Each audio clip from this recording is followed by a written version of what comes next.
Hello, I'm Matt Galloway, and this is the Current Podcast. I was driving a diesel truck, and I had to get rid of it. I can't afford it. The cost of the lease on the truck and the insurance and then now the fuel, somewhere around $600 to $700 a month. You know, just so I can get to work to make money to pay, so I can get to work to make money to pay, so I can get to work and make money. That is a familiar cycle for many Canadians these days. The blockade of the Strait of Hormuz continues, fueling the worldwide energy crisis started by the U.S., Israel, Iran war. Gas and diesel prices have skyrocketed. British Columbia is seeing some of the highest prices in the country, over $2 a litre for gas in most places in that province. Our producer, Ann Penman, spoke with people at a gas station in Vancouver. It's crazy. It's just like, my goodness me. Diesel's worse than gas right now. You know, I just paid $180 to fuel a little diesel pickup. I don't fill the tank anymore. I can't really afford to fill the tank, so it's kind of pay as you go at the moment with these prices, but hopefully it comes down. Summer plans are going to have to be reassessed, I think. So we are in very unusual times, and not in my lifetime, and I'm almost 80 years old, and I still, I've seen nothing like this. Yesterday, the Prime Minister, Mark Carney, cut the federal fuel excise tax for 5 months, dropping the cost of a litre of gas by 10 cents and 4 cents for diesel. The International Monetary Fund has also said yesterday that the war has had abruptly darkening effects on the global economic outlook. We'll speak in about an hour with somebody who knows all about what that could mean, the former governor of the Bank of Canada, Stephen Poloz, about what this might mean for our economy and how we might think about tackling it. Canadian businesses and households are feeling that pinch from the pumps to the grocery store and beyond, and we'll hear in just a moment about how that energy crisis is playing out across this country. But first, we're joined by Murray Mullen. He is Senior Executive Officer and Chairman of the Mullen Group. It's a logistics and trucking company that is based in Alberta. Murray, good morning. Hey, Matt. How are you? I'm well, thanks. Diesel is up right across this country, over $2 a litre in just about every part of Canada. Your company has a fleet of, 3,000 trucks? Yeah, we've got right across the country. We've got through 44 companies. We operate a big fleet. They're not all company trucks. A lot of them are independent contractors, Matt, so they're feeling the pinch too. And, it's a stressful time for sure right now. And, we have to manage through it, just like all the listeners on your line today. Everybody's got to manage through this situation because there's no easy fixes. When you take a look at your trucks, I'd read that fuel is something like 25 to 30% of your total costs. Yes. So what does that mean for the bottom line if the cost of fuel goes up? Well, it's the delta, right, Matt? It's increased by, upwards of 30 cents a litre, sometimes a little bit more than that. So when you're operating on the margin, and then just as the average individual is today, you're operating on the margin, any increase in anything is, can break the camel's back and really cause problems. So now for us, I'll be honest with you, we, in our industry, and we've had a fuel surcharge for 25 years in our industry. Mm-hmm. So what we do is if the price of gasoline goes up, we notify our customers that we'll be implementing a fuel surcharge. You've seen the airlines and everybody else that does that to recoup that cost. That's always lagging. You can't put in a fuel surcharge in anticipation of higher costs. It's always in response to higher costs. But we have that mechanism.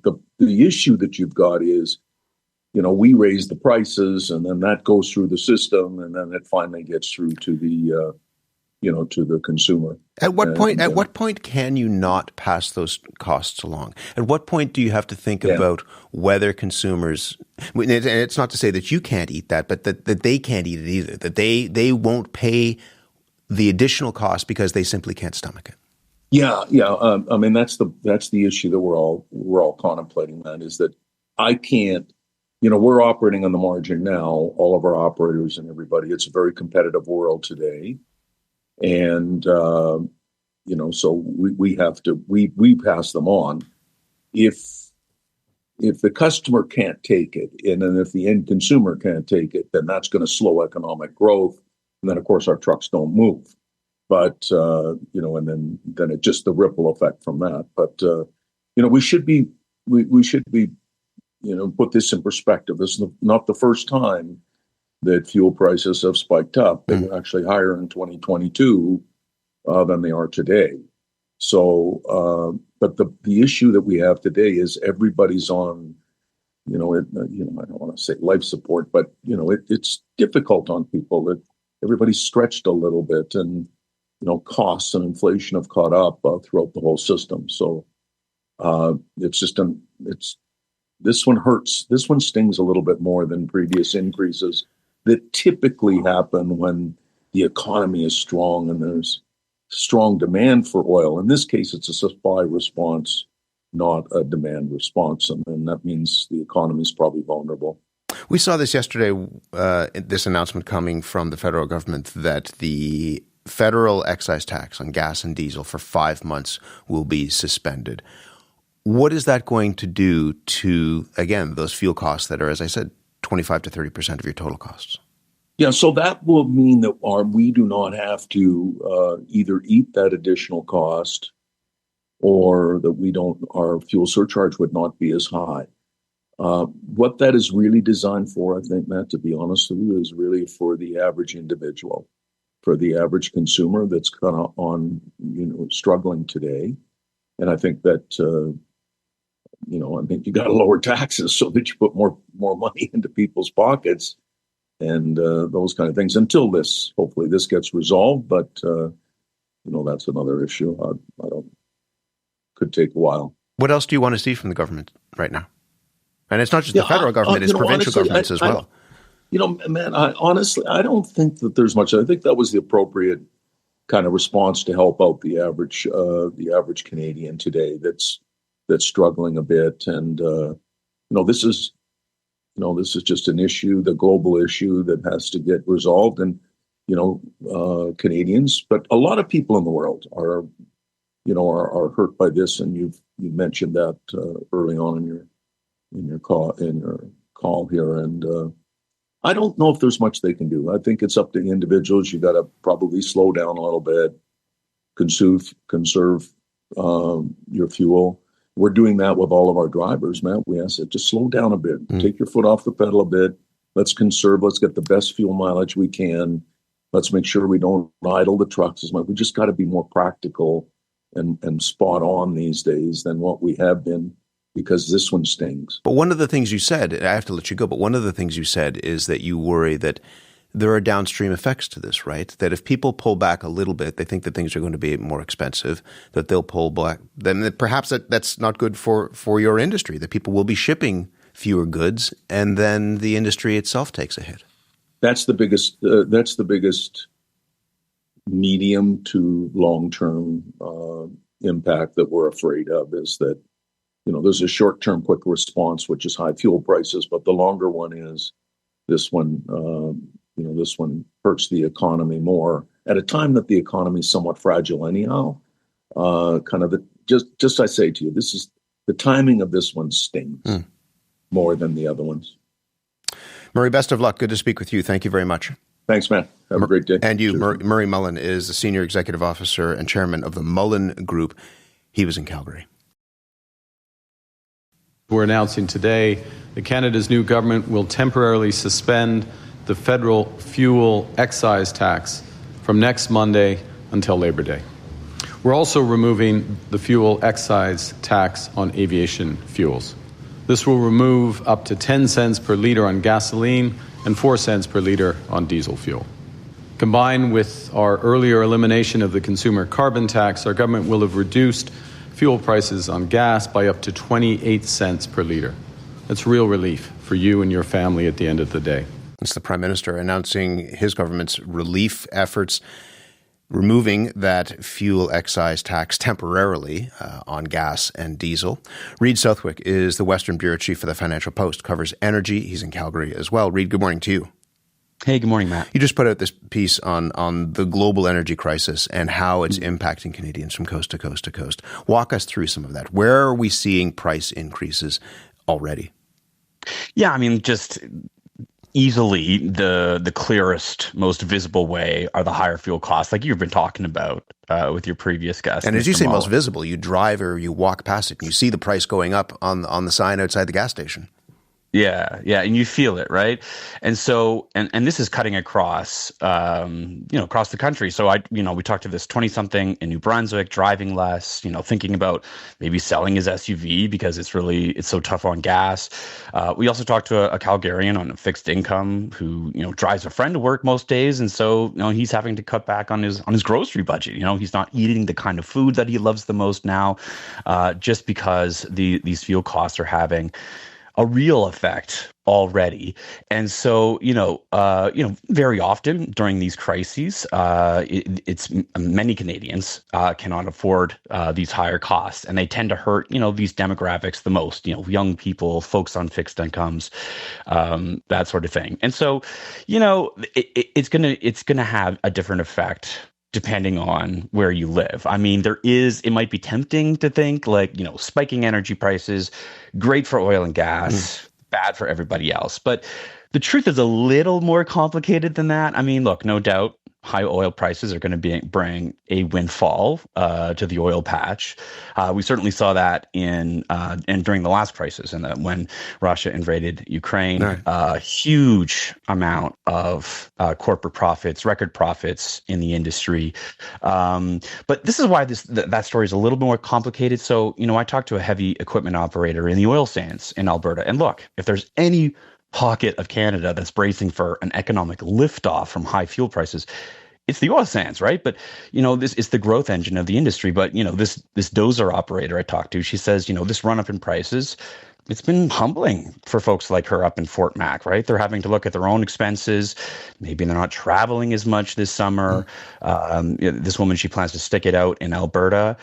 And then, one of my colleagues talked to a number of oil patch CEOs, and some of them said, look, we actually prefer to have oil prices supported by strong demand, because if prices shoot high and stay high, like you talked about with your previous guest, Mr. Mullen, the trucker, I mean, it's not necessarily good for business, right? People stop buying if there is this supply shock without a sustained amount of demand. So I think it's fair to say there is a concern about the economic impact of this crisis, really from the person at the pump to the people in charge of production. It's interesting, just reading this morning, CBC is reporting that at least 4 major food suppliers are adding fuel surcharges to their deliveries. So you'll see that in everything from poultry to fruits and vegetables that might be delivered to your grocery store. Amazon, as of Friday, is adding a fuel surcharge as well. That ripple effect is going to be felt far and wide through the economy, right? For sure. And look, man, as a father of 2 young girls, that sucks. But it's also like, as a business reporter, as somebody who covers these markets, it makes sense. Like, and like you talked about with Mr. Mullen, the fuel surcharges are going up throughout the economy. Like we talked to a tow truck driver who's also imposing a fuel surcharge, and they feel bad doing it. They say, look, it's an uncomfortable conversation when they have that conversation with their customers, but it's the reality. They're just they're out there just trying to make a living, and so it is a bit major concern. And I imagine you're going to talk about this with Mr. Polos later on. But the last time we had a shock like this, we were coming out of the pandemic, right? And it was at a time of high demand. There was a lot of people looking to burn some money after getting out of their COVID cocoons, so to speak. And and they had a bit of money to burn for the most part. But we're in a very different outlook right now. So it's it's going to be painful. You looked at forecasting from the group that administers pension funds in Alberta. What did you learn about what might happen to pension plans and investments if these oil prices stay high? Right. Yeah. And so I think that's also very similar to the kind of theme that we're talking about here. And that is that if there is a sustained increase in these fuel costs, and prices stay high for longer, that's going to have a very similar effect that's going to have a horrible effect on the economy, and it's going to slow things down to the point where it's going to outweigh any gains on their energy stocks. So clearly this is a lift for energy companies and for the oil patch in general, but their view from at least from AIMCO, the pension fund that operates in Alberta, is that, look, if there is this sustained increase in prices, it's going to outweigh anything that happens in energy. We were just in Calgary last week, and in speaking with executives from the oil and gas industry, one of the things they said is, and it's not to diminish the pain that you're talking about, but they see this as an opportunity in some ways. And you can see that in provinces like Alberta and Saskatchewan, in Newfoundland and Labrador as well. There is the chance, I mean, through revenue certainly, but also they see this as an opportunity to accelerate their industry. What have you learned about that?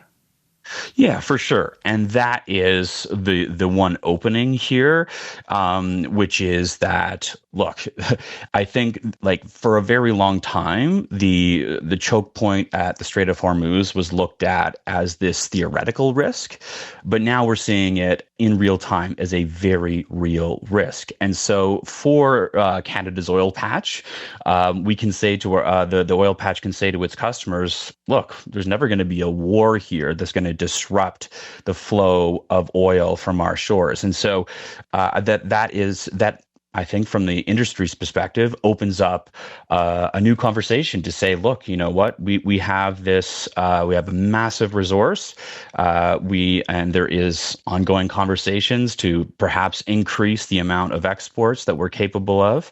And so this is a way for the industry to certainly potentially accelerate its exports and build partnerships with customers in Asia, certainly on the LNG side. I was going to say about the LNG parts, we're all now experts in shipping, but one of the things we have learned in this is that 20% of the world's liquefied natural gas goes through the Strait of Hormuz, right? That's right. And there has been some damage to some major facilities, and the reporting out of that region suggests that perhaps it could take years for some of this, for some of that infrastructure to come back online. And so, again, there are a number of projects along the BC coast right now that are waiting for a final investment decision. And so there does appear to be some optimism in that part of the industry that says, you know what, this might push those projects over the edge, that perhaps there might be that market that they were hoping for, and that they could fill that gap. As you mentioned, I'm going to let you go, but we'll be speaking with the former governor of the Bank of Canada, Stephen Poloz, coming up a little bit later on in the program. And one of the things that I'm interested in from him is what it is that governments and central banks can do to help ease some of the pain. You're suggesting that people are already making changes to decisions that they, might be considering when it comes to spending money, but also just how they are spending their money right now. What is your sense as to how effective a policy like removing temporarily the fuel excise tax is in addressing the shock that's being felt across this country? Well, okay, I did some back of the napkin math just for myself. Okay, I got two small kids, as I said. We got a minivan. And so it's about, give or take about 50 liters in the tank. So that's about $5 off, right, to fill it up. But you also got to consider where prices have gone, right? So average prices, is going to be different in different cities, but on average, it's up about 40 cents per liter in gasoline. So that's like an extra $20, give or take. So come Monday, it'll be an extra $15, all things being equal. So, that's still a hit, and we fill up quite a bit. Calgary is a driver city, so it's a pinch, right? And then when you look at diesel, for instance, they're looking at that excise tax is 4 cents a liter. Right. Well, I mean, that is kind of a drop in the bucket considering where prices have gone. I'm not suggesting in any way that the government should be spending more money. I'm just saying that these measures are, not necessarily going to erase the effects of this crisis. We'll talk more about that with Stephen Poloz coming up. In the meantime, Reid, thank you very much for this. All right, take care. Reid Southwick is the Western Bureau Chief for the Financial Post. He was in Calgary. You've been listening to The Current podcast. My name is Matt Galloway. Thanks for listening. I'll talk to you soon.